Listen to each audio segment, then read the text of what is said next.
Messiah. Um, as part of the channel, we're also going to be reading books that are meant to increase our knowledge together. As one thing I believe as a member of the Church of Jesus Christ of Latter-day Saints is that education is important, and that God is intelligence, and intelligence is something that we must gain in this earth life. So we're going to begin reading The Lords of Easy Money, How the Federal Reserve Broke the American Economy by Christopher Leonard. And we're going to begin here at the beginning. So it says, the New York Times bestselling journalist Christopher Leonard infiltrates one of the most mysterious institutions, the Federal Reserve, to show how its policies over the past decade have accelerated income inequality and put our country's economic stability at risk.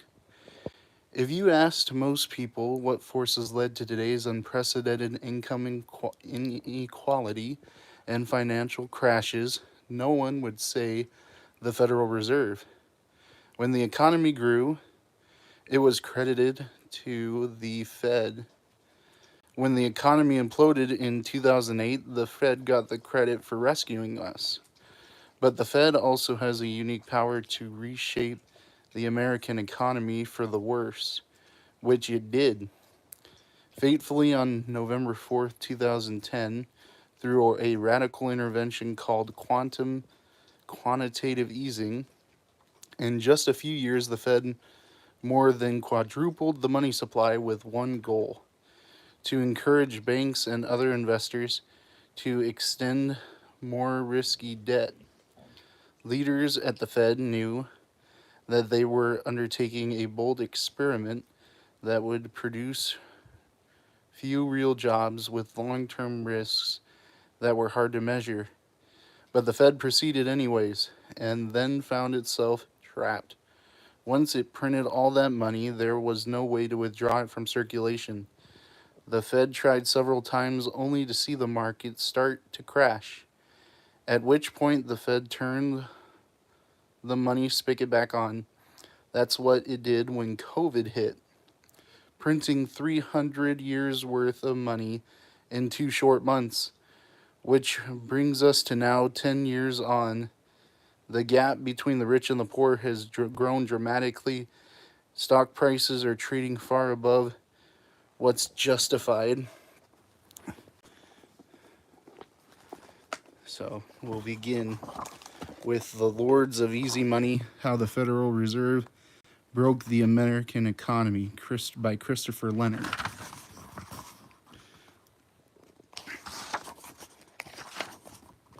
Part 1, Respectfully No. Chapter 1, Going Below Zero. Thomas Hoenig woke up early on November 3rd, 2010, knowing what he had to do that day, and also knowing that he was almost certainly going to fail. He was going to cast a vote, and he was going to vote no. He was going to dissent, and he knew that this dissent would probably define his legacy.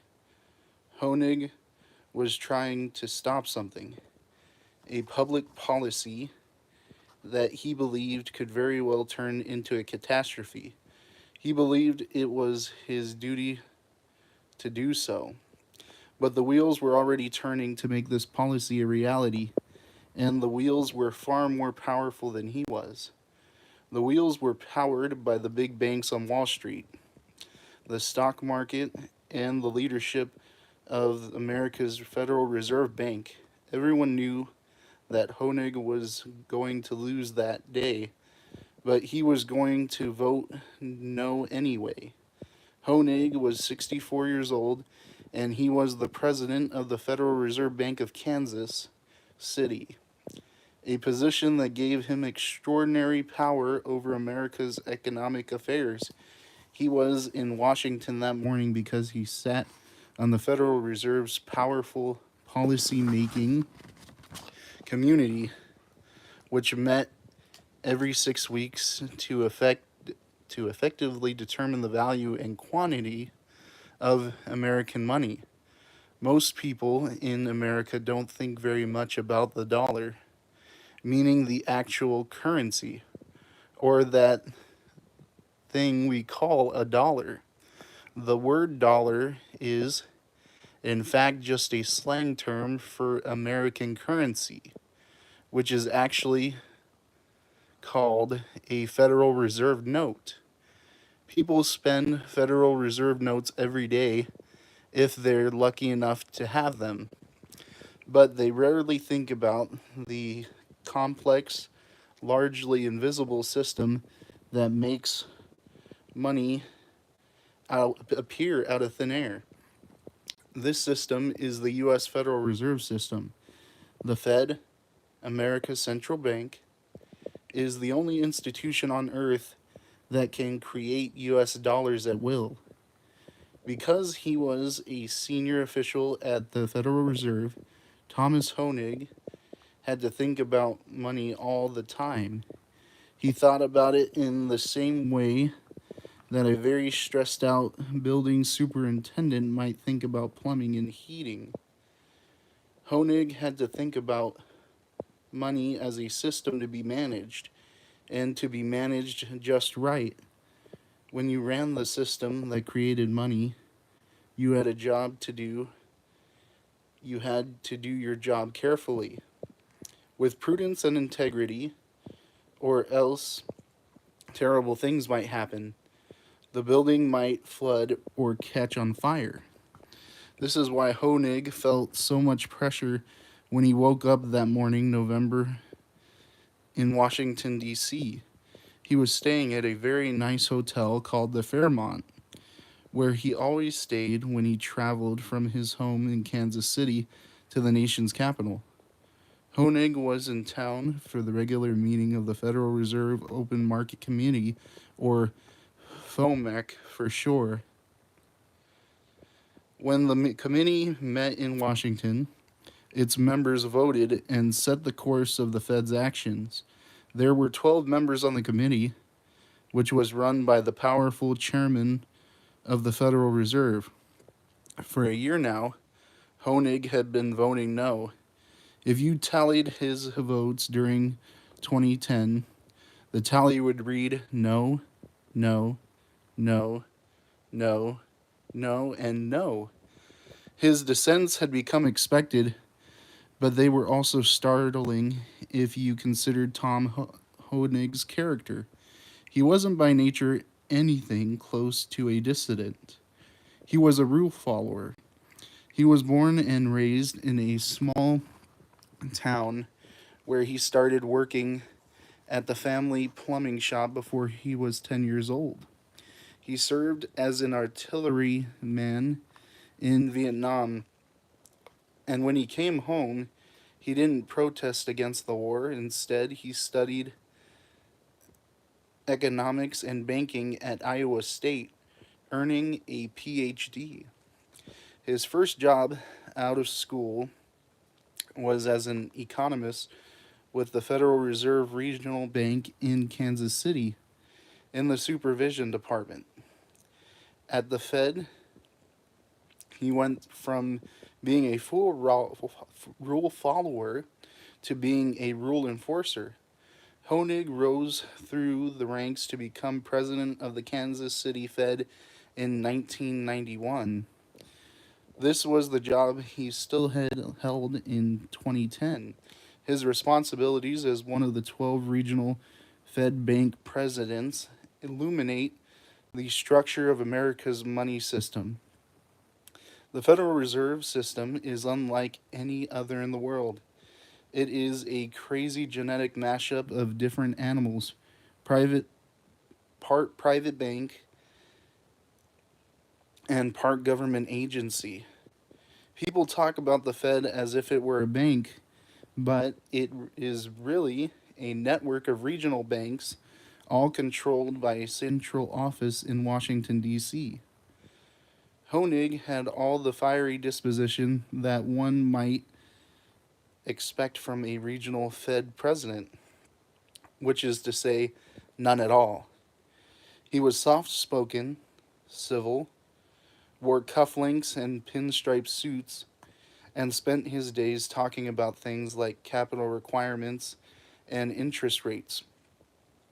Hoenig was an institutionalist and a conservative in the little c sense of the word, and yet here he was in late 2010, a dissident. After he woke up in his hotel room, Hoenig had had some time alone before the day started. He gathered his thoughts, he shaved, put on a suit, knotted his tie, and gathered his papers.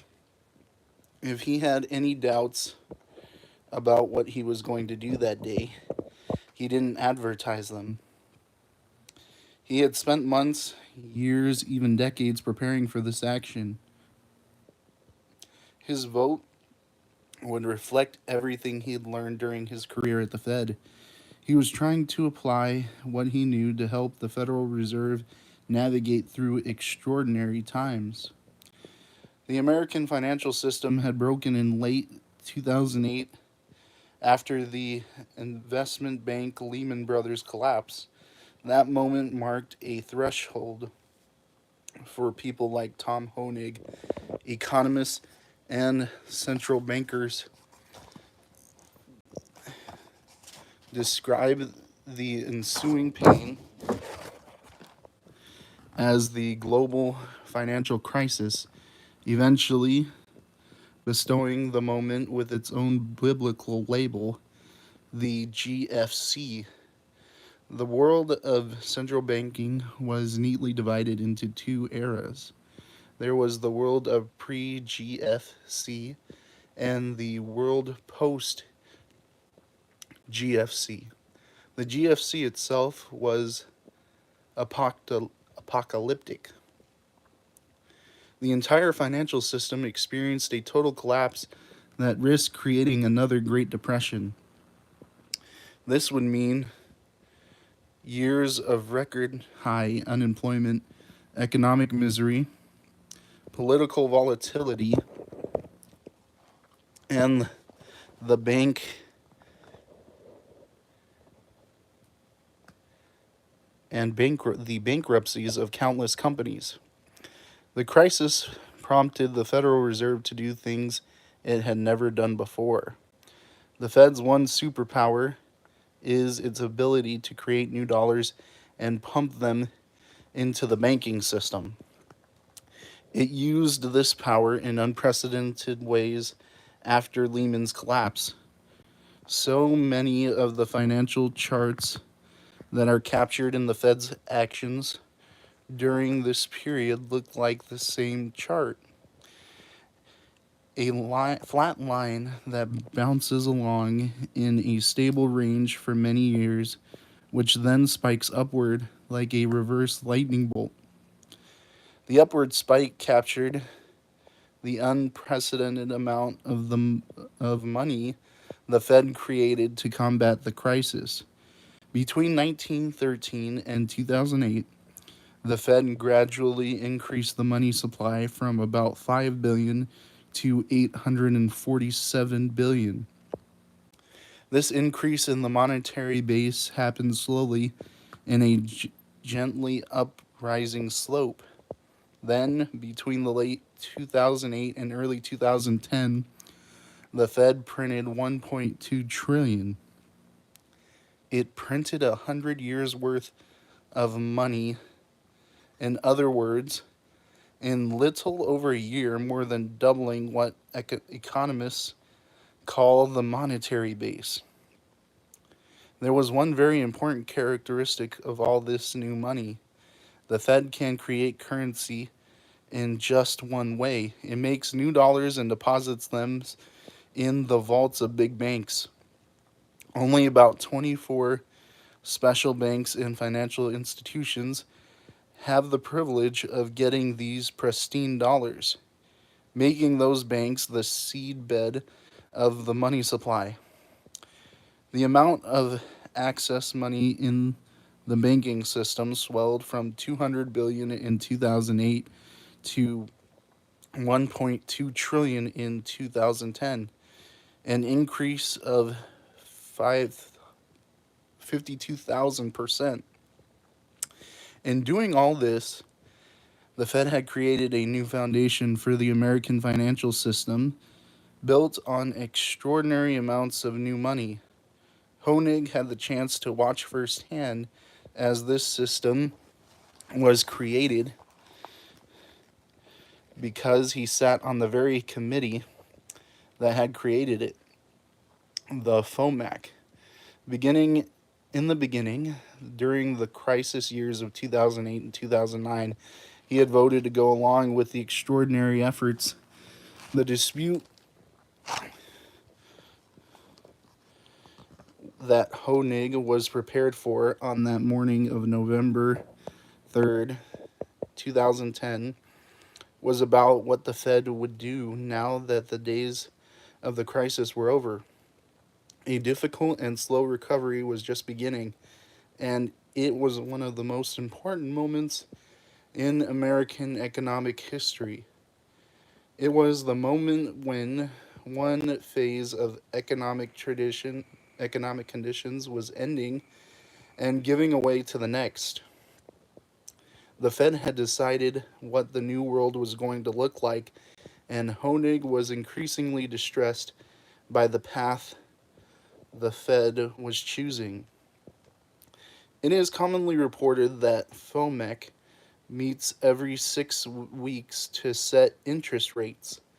What this means is that the Fed determines the price of very short-term loans, a number that eventually bleeds out into the entire economic system and has an effect on every company, worker, and household. The basic system works like this. When the Fed raises interest rates, it slows the economy. When the Fed lowers interest rates, it speeds up the economy. The FOMC, then, is like a group of engineers in the control room of a nuclear power plant. They heat up the reactor by cutting rates when more power is needed, and they cool down the reactor by raising rates when conditions are getting too hot. One of the most important things the Fed did during the global financial crash was to slash the interest rate to zero. Essentially, for the first time in history, rates had been briefly flirted with zero in the early 1960s. Economists called the 0% interest rate the zero bound, and it was once seen as some kind of inviolable boundary. You couldn't go below zero, it was believed. The rate of interest is really just the price of money. When interest rates are high, money is expensive because you have to pay more to borrow it. When rates are low, money is cheap. When rates are zero, money is effectively free for the banks who can get them straight from the Fed. The cost of money can't get lower than zero, economists believed. So, the zero bound reflected the limits of the Fed power to control interest rates. The Fed hit zero bound shortly after Lehman Brothers collapsed. But the more important thing is what happened next. After hitting zero, the Fed didn't try to lift rates again. The Fed even started telling everyone very clearly that it wasn't going to try to lift rates. This gave the banks confidence to keep the lending in a free money environment. The banks knew that life at the zero bound was going to last for a while. But by 2010, the FOMAC faced terrible dilemma. Keeping interest rates pegged at zero didn't seem to be enough. The economy had revived, but remained in a terrible health. The unemployment rate was still 9.6%, close to the levels that characterized a deep recession. The people who ran FOMAC knew that the effects of high and sustained unemployment were horrific. When people were out of a job for a long time, they lose their skills and they lose hope.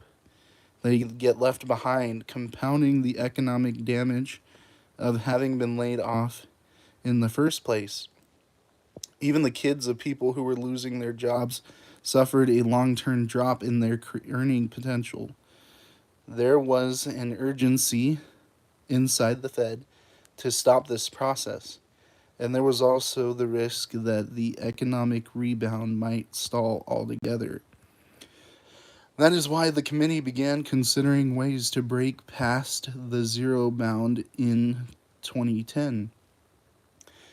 The Fed's leadership was going to vote in November on a radical experiment, one that would effectively take interest rates negative for the first time, pushing yet more money into the banking system and shifting the Fed to the very center of American efforts to boost economic growth. No one knew what the world might look after that. The experimental program had, like all things at the modern Fed, a name that was intentionally opaque and therefore difficult for people to understand, let alone care about. The plan was called quantitative easing. If the program was enacted, it would reshape the American financial system. It would redefine the Federal Reserve's role in economic affairs and would make all the things that Hoenig had been voting against look quaint. He was planning to vote against quantitative easing, and his dissent was going to be a lonely one. There was an intense debate inside the FOMAC about quantitative easing, but the public barely knew about it. Political fights over America's money supply had become increasingly insular, even hidden, as they were decided by the Fed leaders. The politics of money used to be a charged political issue. It was once debated with the heat and passion that defined fights over taxes, and gun control in 2010. Back during the presidential election of 1896, the Democratic nominee, William Jennings Bryan, made monetary policy one of his primary issues. He was a populist, and he used the topic to rile up crowds. This led to the most potent and most famous political statement ever made about American money when Bryan proclaimed during a speech, "You shall not crucify mankind upon a cross of gold." Bryan was specifically talking about the gold standard in that speech. He was also talking about short term interest rates and the monetary base, exactly the issues regularly debated in secret by the 12 members of FOMIC. There was a reason the politics of money was so heated back in Bryan's day. The Federal Reserve hadn't yet been created. Managing the money supply was still in the public realm of democratic action. All of that ended when the Fed was founded in 1913. Power to control the money supply then belonged exclusively to the Fed, which then consolidated the power under the FOMIC, which then debated behind closed doors. A big wall went up around the decision making on money. The thing that bothered Hoenig about quantitative easing were just as important to the American people as the things that bothered Williams Jennings Bryan. The Hoenig debates were technical and complicated, but at their core, they were about choosing winners and losers in the economic system. Hoenig was fighting against quantitative easing because he knew that it would create historically huge amounts of money, and this money would be delivered first to the big banks on Wall Street. He believed that this money would widen the gap between the very rich and everybody else. It would be beneficial to a very small group of people who owned assets, and it would punish the very large groups of people who lived on paychecks and tried to save money.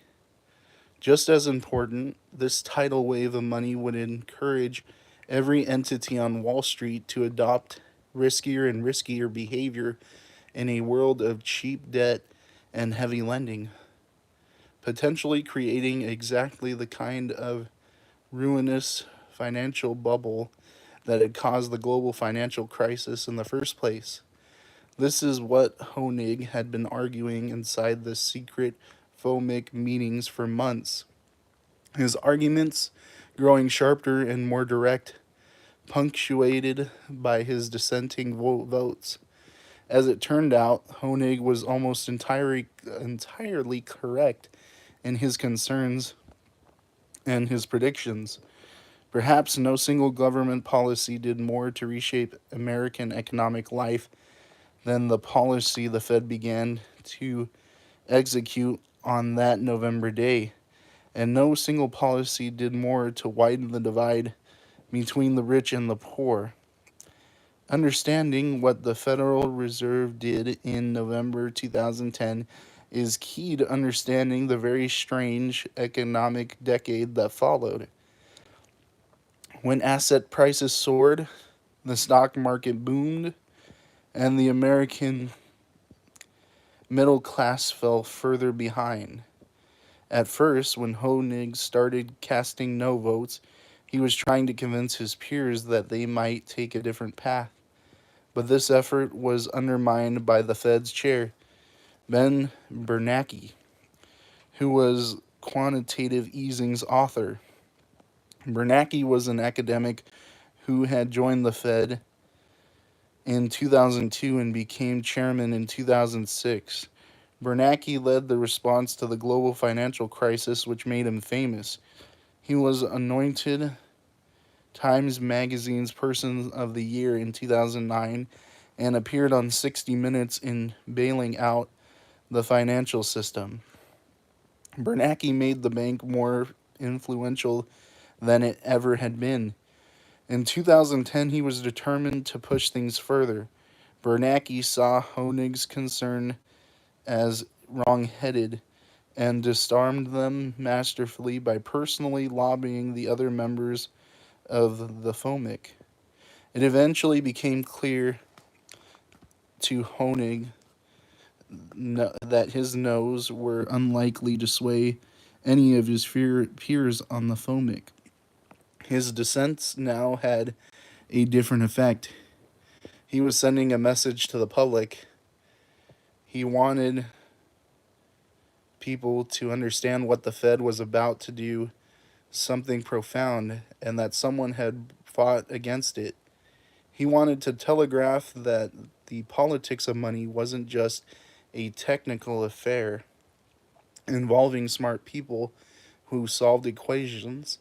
It was a government action that imposed a public policy regime affecting everyone. After Hoenig was dressed and ready for the meeting, he made his way to the hotel lobby where he would face his fellow FOMIC members before they cast their votes. When the Fed's regional bank presidents came to town in 2010, the bank put them up in the Hotel Fairmont, and in the morning they gathered in the lobby where they waited to be picked up by one of the most powerful carpools in America. The Fed sent vehicles to ferry them as a group to its headquarter buildings, about 15 minutes away in DC's dense morning traffic. Sometimes the regional bank presidents rode together in a van. At other times, they rode one or two in a town car. There was a deep feeling of collegiality among the bank presidents, and Hoenig fit in with them. His appearance could be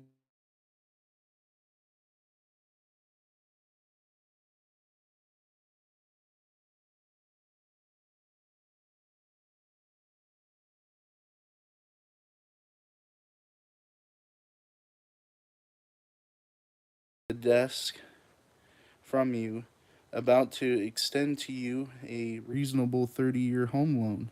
He was tall and dressed conservatively. The cadence of his speech and his vocabulary matched the subdued color and cut of his wardrobe. He unspooled sentences